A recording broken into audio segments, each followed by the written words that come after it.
I want you to consider this for a moment. Every time you make a choice, you're making a vote for the type of person you wish to become. Stay up late watching television instead of preparing for tomorrow. That's a vote. Grab that sugary snack instead of a nutritious alternative. That's another vote. Skip your reading time to scroll through social media. Another vote. And day by day, choice by choice, vote by vote, you're electing the person you will be. You see, the miracle of your future is hiding in your daily routine. Your habits are like the invisible threads that weave the fabric of your life. Some threads are strong, made of discipline, consistency, and purpose. Others are weak, composed of procrastination, excuses, and indulgence. The quality of your life is determined by which threads dominate your tapestry. Let me tell you, success is not something you pursue. What you pursue often eludes you. Success is something you attract by the person you become, and who you become is dictated by your habits, those small decisions you make every single day that shape your character, your capabilities, and ultimately your destiny.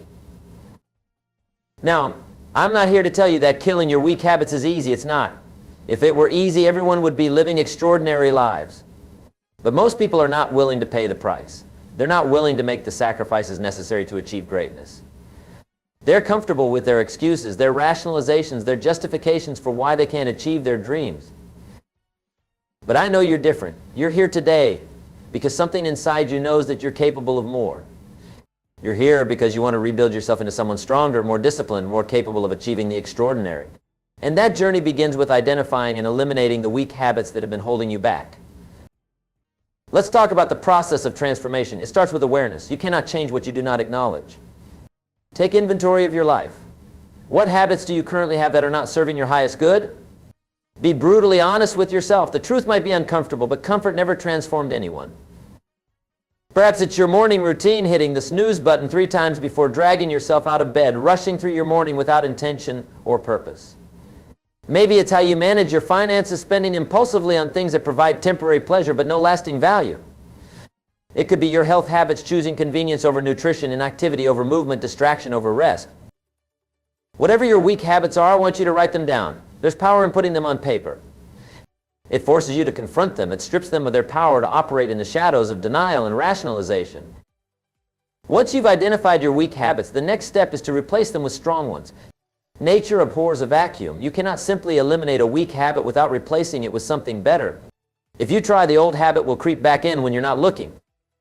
So for every weak habit you identify, decide on a strong habit to take its place. Instead of hitting the snooze button, establish a morning ritual that energizes and centers you. Instead of impulsive spending, create a budget and financial plan that aligns with your long-term goals. Instead of poor health choices, design a sustainable nutrition and movement practice that honors your body. But here's where most people fail. They try to change everything at once. They become overwhelmed, discouraged, and quickly retreat to their old patterns. Don't make this mistake. Start small. Focus on 1 or 2 key habits at a time. Master those before moving on to others.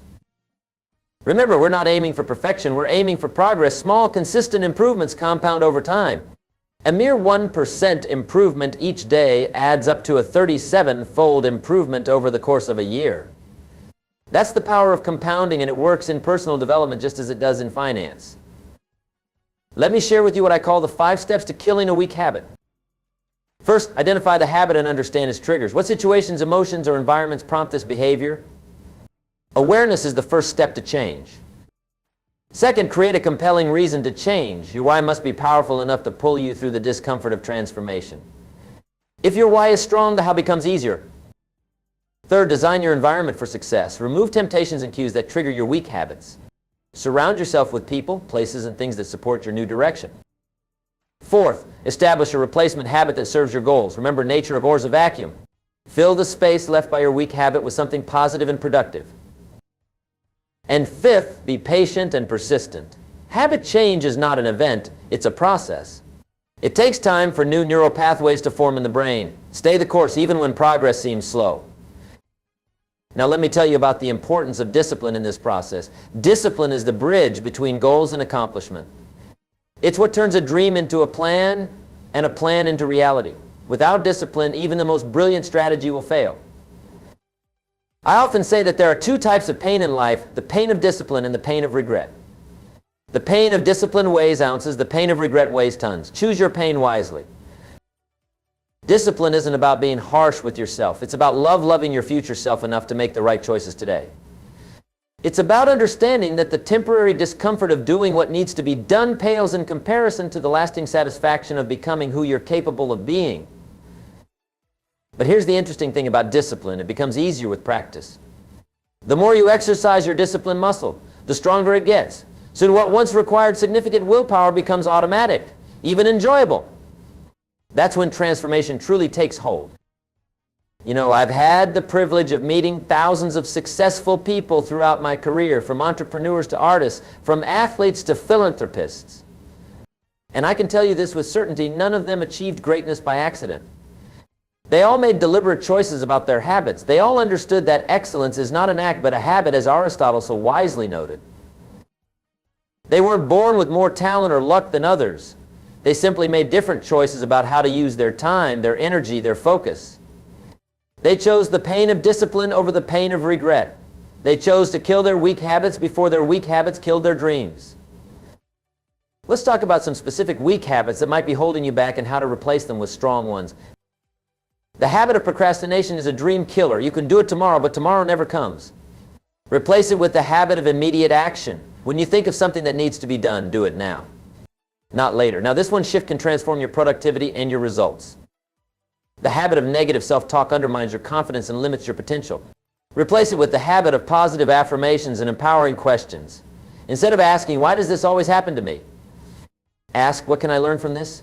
Instead of saying, I can't do this, say, I'm figuring out how to do this. The habit of comparison steals your joy and distorts your perception of progress. Replace it with the habit of personal benchmarking. Compare yourself only to who you were yesterday, not to who someone else is today. Celebrate your own growth, however small it may seem. The habit of reacting emotionally to challenges creates unnecessary stress and poor decisions. Replace it with the habit of responding thoughtfully. Create space between stimulus and response. Take a breath. Consider your options. Choose wisely rather than impulsively. The habit of information overload, constantly consuming news, social media, emails fragments your attention and drains your mental energy. Replace it with the habit of selective consumption. Be intentional about what you allow into your mind. Quality over quantity. Depth over breadth. The habit of saying yes to everything dilutes your focus and prevents excellence. Replace it with the habit of strategic elimination. Say no to good opportunities so you can say yes to great ones. Remember, the enemy of the best is often the good. Now let me tell you about a concept that transformed my approach to habit change, identity-based habits. Most people focus on outcome-based habits. They say, I want to lose weight or I want to save money. But lasting change comes from identity-based habits. Instead of focusing on what you want to achieve, focus on who you want to become. Don't say, I want to lose 20 pounds. Say, I am the kind of person who takes care of my body. Don't say, I want to save more money. Say, I am a disciplined steward of my resources.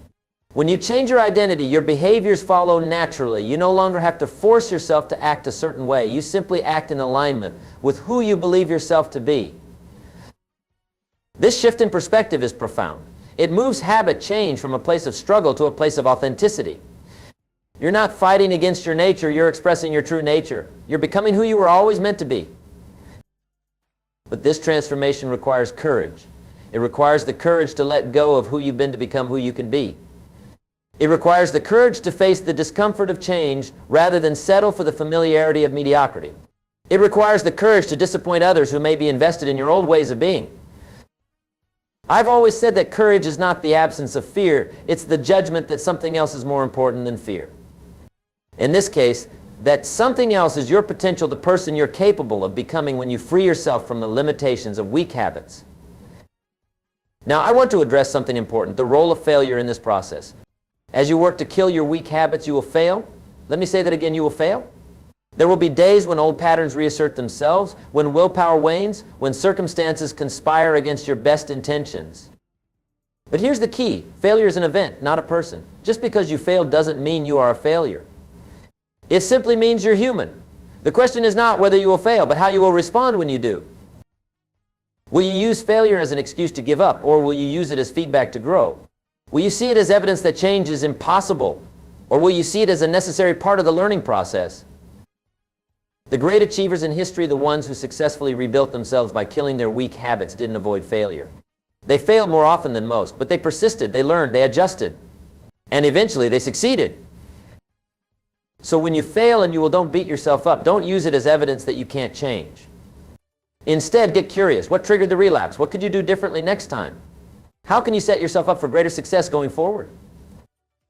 This brings me to another crucial aspect of killing weak habits, the power of accountability. We all have blind spots. We all have moments of weakness. We all need support and encouragement on the journey of transformation. Find someone who believes in your potential and is committed to your growth. Share your goals with them. Report on your progress regularly. Give them permission to call you out when you're making excuses or slipping back into old patterns. Accountability isn't about shame or judgment. It's about loving yourself enough to invite others into your journey. It's about humility, recognizing that none of us can achieve our full potential in isolation. It's about wisdom, understanding that the right kind of support can multiply your chances of success. I often tell the story of two men who were each trying to quit smoking. The first man told no one about his goal. When he faced a craving, he had only his own willpower to rely on. The second man told everyone he knew. He made himself accountable to his family, his friends, his co-workers. When he faced a craving, he had not only his own willpower, but also the expectation and support of his entire community. Which man do you think was more successful? The one who tried to go it alone, or the one who leveraged the power of accountability? The answer is obvious. We are social creatures. We perform better when others are watching, when others are counting on us, when others are celebrating our victories and helping us learn from our defeats. So don't try to kill your weak habits in isolation. Invite others into your journey. Be vulnerable about your struggles. Celebrate your victories together. Learn from each other's experiences. Now let's talk about the role of patience in this process. We live in a world of instant gratification. We want results and we want them now. But habit change doesn't work that way. It takes time for new neural pathways to form in the brain. It takes time for new behaviors to feel natural rather than forced. There's a common myth that it takes 21 days to form a new habit. The reality is more complex. Depending on the habit, the person, and the circumstances, it can take anywhere from 18 to 254 days for a new behavior to become automatic. The average is around 66 days, more than 2 months of consistent practice. So be patient with yourself. Don't expect overnight transformation. Celebrate small victories. Recognize that even when progress seems slow, unseen changes are taking place beneath the surface. The seeds you plant today will bear fruit in due season if you don't give up. And remember, the goal isn't perfection, it's progress. You don't need to execute your new habits flawlessly every time. Research suggests that missing an opportunity to perform a behavior occasionally has no measurable impact on habit formation. It's the overall pattern that matters, not isolated instances of success or failure. This brings me to another important point, the power of tracking. What gets measured gets managed. If you want to kill your weak habits and build strong ones, start tracking your behavior. Use a journal, a spreadsheet, a mobile app, whatever works for you. The method doesn't matter as much as the consistency. Tracking serves multiple purposes. It increases your awareness of your behavior patterns. It provides concrete evidence of your progress over time. It creates a sense of accountability, even if you're only accountable to yourself. And perhaps most importantly, it allows you to celebrate small victories along the way. Don't underestimate the power of celebration in the habit change process. When you acknowledge and celebrate your progress, you release dopamine in the brain, the same neurotransmitter that's released when you experience pleasure. This creates a positive feedback loop that reinforces your new behavior and makes it more likely that you'll repeat it in the future. So track your habits and celebrate your wins, no matter how small they may seem. Did you resist the urge to check social media during your productive time? Celebrate. Did you choose a nutritious meal over fast food? Celebrate. Did you save a small portion of your paycheck instead of spending it all? Celebrate. These celebrations don't need to be elaborate. A simple acknowledgement, "I did it," can be powerful. The key is to connect the positive feeling of celebration with the behavior you want to reinforce. Now, I want to talk about the importance of your environment in this process. Your environment often has more influence on your behavior than your willpower. If you're trying to eat healthier, but your kitchen is stocked with junk food, you're setting yourself up for failure. If you're trying to be more productive, but your workspace is cluttered and full of distractions, you're fighting an uphill battle. Design your environment to support your desired habits rather than undermine them. Make the behaviors you want easy and the behaviors you don't want difficult. Remove triggers for your weak habits and create cues for your strong ones. For example, if you want to read more, place books in visible locations throughout your home and keep your digital devices out of sight. If you want to exercise in the morning, lay out your workout clothes the night before. If you want to save money, set up automatic transfers to your savings account so you don't have to rely on willpower each month. This environmental design approach leverages a fundamental truth about human behavior. We tend to follow the path of least resistance. By making your desired habits the path of least resistance, you harness this tendency rather than fighting against it. Let's also consider the role of identity in this process. As I mentioned earlier, the most powerful way to change your habits is to focus on who you want to become rather than what you want to achieve. But this raises a question: how do you change your identity? Identity change happens gradually through a feedback loop between your behaviors and your beliefs. Your behaviors shape your beliefs about yourself, and your beliefs shape your behaviors. It's a circular process. To change your identity, start by taking small actions that align with the person you want to become. These actions might feel uncomfortable or inauthentic at first because they conflict with your current self-image. That's normal. Keep taking these actions anyway. As you continue to act in ways that align with your desired identity, your self-perception will gradually shift. You'll start to see yourself as the kind of person who engages in these behaviors. And once you see yourself that way, the behaviors will become more natural and automatic. For example, if you want to become a disciplined person, start by taking small, disciplined actions, making your bed each morning, keeping your commitments, arriving on time for appointments. At first, these actions might require conscious effort and feel somewhat forced. But over time, as you continue to take these actions, you'll start to think of yourself as a disciplined person. And once your identity shifts, disciplined behavior will flow naturally from that identity. This is why I often say that motivation follows action, not the other way around. Many people wait to feel motivated before they take action, but that's backwards. Take action first, even when you don't feel like it, and motivation will follow. Action creates momentum, and momentum fuels motivation. Now let's address a common obstacle in the habit change process: the influence of your social circle. Jim Rohn, that's me, is famous for saying, "You are the average of the 5 people you spend the most time with." This isn't just a catchy phrase, it's a profound truth about human behavior. Your social environment shapes your norms, your expectations, your aspirations. If you're surrounded by people who engage in the very habits you're trying to eliminate, your path will be much more difficult. Their behaviors will continually trigger your old patterns and undermine your new intentions. This doesn't mean you need to abandon your friends and family, but it does mean being intentional about who you spend time with and how you allow them to influence you. Seek out relationships with people who embody the qualities and habits you aspire to develop. Limit time with those who reinforce your weak habits. And remember, influence goes both ways. As you work to kill your weak habits, you become a positive influence on those around you.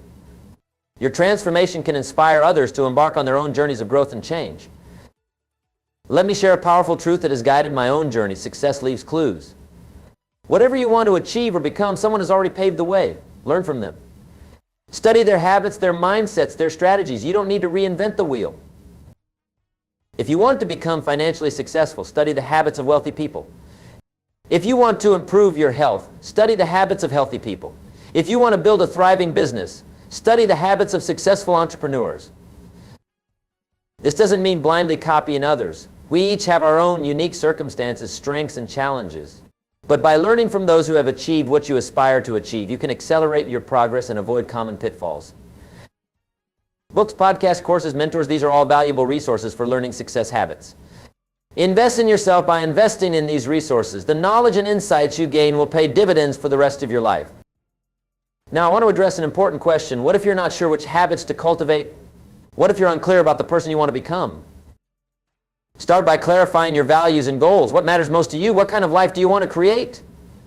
What impact do you want to have on the world? Your answers to these questions will guide your habit choices. For example, if family is a core value for you, you might prioritize habits that allow you to be fully present with your loved ones, limiting work hours, creating technology-free zones in your home, establishing family rituals and traditions. If health is a core value, you might focus on habits like regular exercise, nutritious eating, adequate sleep, and stress management. If continuous learning is important to you, you might develop habits around reading, taking courses, seeking out new experiences, and reflecting on what you've learned. The key is alignment. Your habits should align with your values and goals. When they do, motivation comes more easily because you connect your daily actions to what matters most to you. This brings me to another crucial aspect of killing weak habits: understanding the power of keystone habits. These are habits that, when changed, cause positive ripple effects throughout your life. They set off a chain reaction of additional changes without requiring the same level of effort. For example, regular exercise is a keystone habit for many people. When they start exercising consistently, often naturally begin to eat better, sleep better, and feel more energetic and confident. These additional changes weren't directly targeted but emerged as a result of the keystone habit. Other common keystone habits include adequate sleep, daily planning, meditation, and financial tracking. Identifying and focusing on keystone habits can give you more bang for your buck in the transformation process. Now, let's talk about the importance of systems in killing weak habits. Goals are important. They provide duration and motivation. But systems are what produce results. A goal is the outcome you want to achieve. A system is the process that leads to that outcome.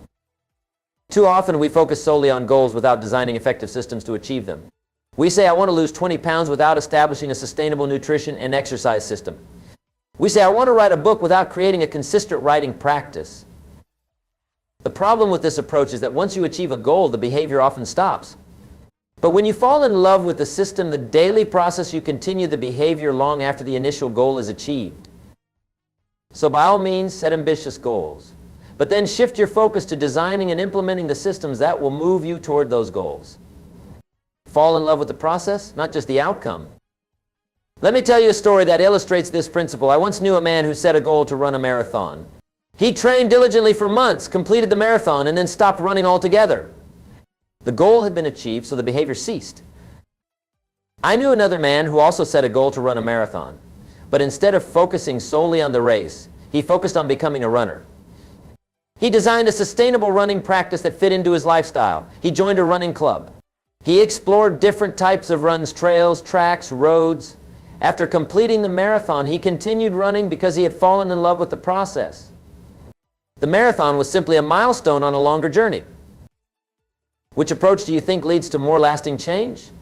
The goal-focused approach or the system-focused approach?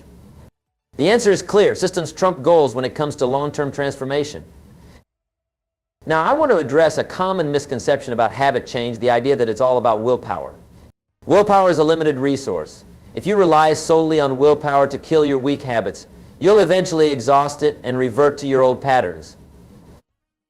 Instead of relying on willpower, focus on designing your life in a way that reduces the need for willpower. Create an environment that supports your desired habits. Establish routines that automate positive behaviors. Surround yourself with people who reinforce your new identity. This doesn't mean willpower isn't important.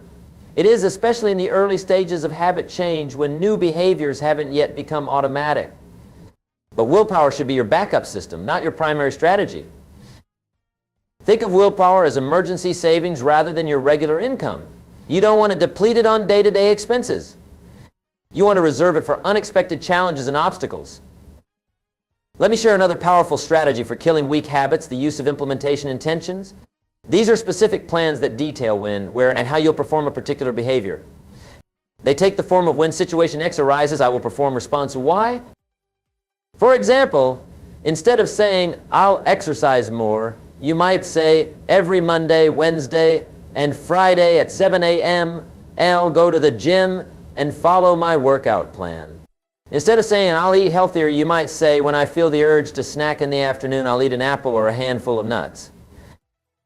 Implementation intentions remove ambiguity and decision fatigue. They convert vague aspirations into concrete action plans. Research shows that people who use implementation intentions are significantly more likely to follow through on their intentions than those who don't. Now, let's talk about the importance of starting small. Many people fail in their habit change efforts because they try to do too much too soon. They decide to completely overhaul their diet, exercise routine, sleep schedule, and work habits all at once. This approach almost always leads to burnout and abandonment of the entire effort. A more effective approach is to start with tiny habits, behaviors that are so small they require minimal motivation and effort. I want to start meditating. Begin with just 1 minute per day. Want to read more? Start with a single page before bed. Want to improve your nutrition? Add 1 vegetable to your daily diet. These tiny behaviors might seem insignificant, but they serve an important purpose. They establish the neural pathways for the habit and build your identity as the kind of person who engages in this behavior. Once the habit is established, you can gradually increase the duration or intensity. Remember, consistency is more important than intensity, especially in the beginning. It's better to meditate for 1 minute every day than for an hour once a week. It's better to read 1 page every day than to read 100 pages once a month.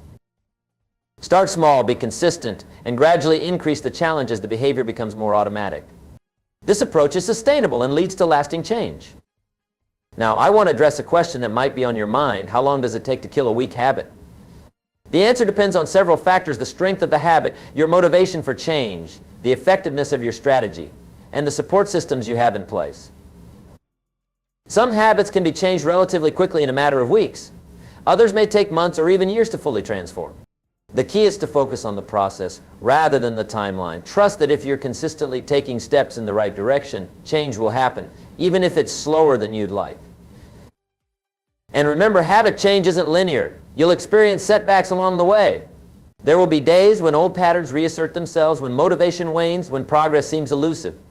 This doesn't mean you're failing, it means you're human. The path to transformation is rarely a straight line. It's more often a series of ups and downs, forwards and backwards. But as long as the general trend is upward, you're on the right track. Let me share a powerful mindset shift that can help you navigate these ups and downs. Think of habit change as an experiment rather than a test. A test is something you pass or fail. An experiment is something you learn from regardless of the outcome. When you approach habit change as an experiment, every attempt, successful or not, provides valuable data. What worked? What didn't? Why? How can you adjust your approach based on what you've learned? This experimental mindset reduces the emotional charge of setbacks. Instead of thinking, I failed, you think, that's interesting. That approach didn't work as well as I expected. What can I try next? This keeps you engaged in the process rather than giving up when things don't go as planned. Now, I want to talk about the importance of stress management in the habit change process. Stress is one of the most common triggers for relapse into old, weak habits. When we're stressed, our prefrontal cortex, the part of the brain responsible for planning, decision-making, and self-control, becomes less active. Meanwhile, the areas of the brain associated with habit and impulse become more active. This is why during times of stress, we often revert to our most ingrained habits even when we know they're not serving us well. The chocolate bar, the cigarette, the mindless scrolling, these familiar behaviors provide temporary relief from discomfort, even as they undermine our long-term goals. To successfully kill your weak habits, you need effective strategies for managing stress. These might include meditation, deep breathing, physical exercise, time in nature, creative expression, or connecting with supportive friends and family. The specific strategies aren't as important as having them in place before you need them. Don't wait until you're in the midst of a stressful situation to figure out how to cope. Develop your stress management toolkit now and practice using these tools regularly. Remember, stress isn't just an emotional experience, it's a physiological one. When you're chronically stressed, your body is in a state of fight or flight, with elevated cortisol levels and decreased immune function. This state makes it difficult to think clearly, make wise choices, and exercise self-control. By managing your stress effectively, you create the physiological conditions for successful habit change. You enable your prefrontal cortex to do its job to override automatic responses and make choices aligned with your long-term goals. Now, as we near the end of our time together, I want to leave you with a few final thoughts on rebuilding yourself by killing your weak habits. First, remember that transformation is a journey, not a destination. There is no finish line, no point at which you can say, I've arrived, I'm done growing. As long as you're alive, you have the opportunity, and I would say the responsibility, to keep evolving, to keep refining your habits, to keep becoming a better version of yourself.